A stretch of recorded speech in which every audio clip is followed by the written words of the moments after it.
Biz doim bir gapni ko'p qaytaramiz. Hamma insonlarda bu gap bor.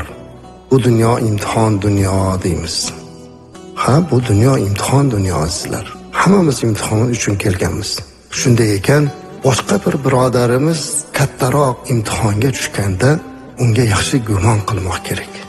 Ya'ni bizda hozirgi kunlarda bir illat paydo bo'ldi. Alloh o'zi isloh qilsin bu illatni.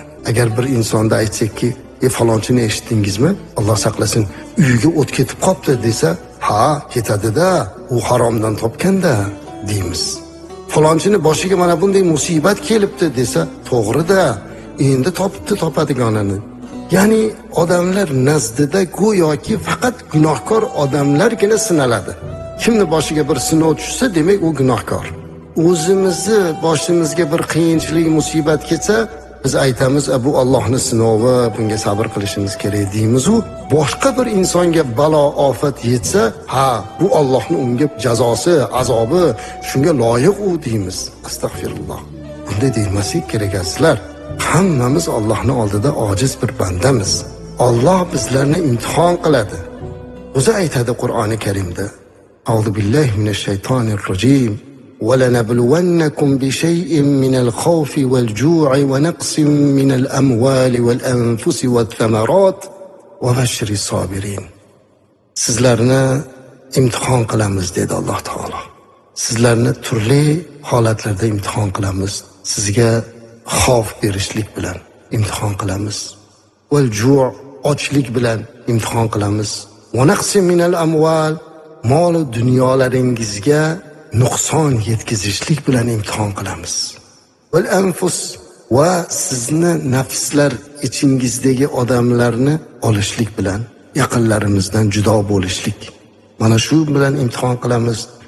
Va samarat va meva-chevalaringizga zarar yetkazish, nuqson yetkazishlik bilan imtihon qilamiz deyapti Alloh taolo. Bizni Alloh imtihon qilishligi bilan ogohlantiryapti. Bu imtihonlarki hayotimizda bo'lib turadigan xavf, ochlikmi, qiyinchilik, mashaqqatlari, mol va dunyodan ajrash, yaqinlardan ajrash, mevalar va dehqonchiliklarga ba'zan zarar yetish kabi mana bunday sinovlar bilan imtihon qilar ekan. Va bashiris sobirin dedi Alloh taolo. Bu musibatlarga sabr qilganlarga bashorat bering, xursandchilik xabarini bering. U sabr qiluvchilar qanaqa sabr qiluvchilar edi? الذين إذا أصابتهم مصيبة قالوا إنا لله وإنا إليه راجعون. Ularga biror bir musibat yetganda, yuqoridagi aytilgan musibatlardan birortasi kelganda, inna lillahi va inna ilayhi roji'un deydiganlar. Hammamiz Allohnikimiz, hammamiz Allohga qaytuvchimiz deb sabr qilgan insonlarga xursandchilik, ya'ni savob, jannat bashoratini bering dedi Alloh taolo. Ulaika alayhim salavatun min robbihim va rahma. Ana o'shalarga Allohning salovati va Allohdan ularga rahmat bordir. Va ulaika humul muhtadun. Ana o'shalargina hidoyat topgandirlar.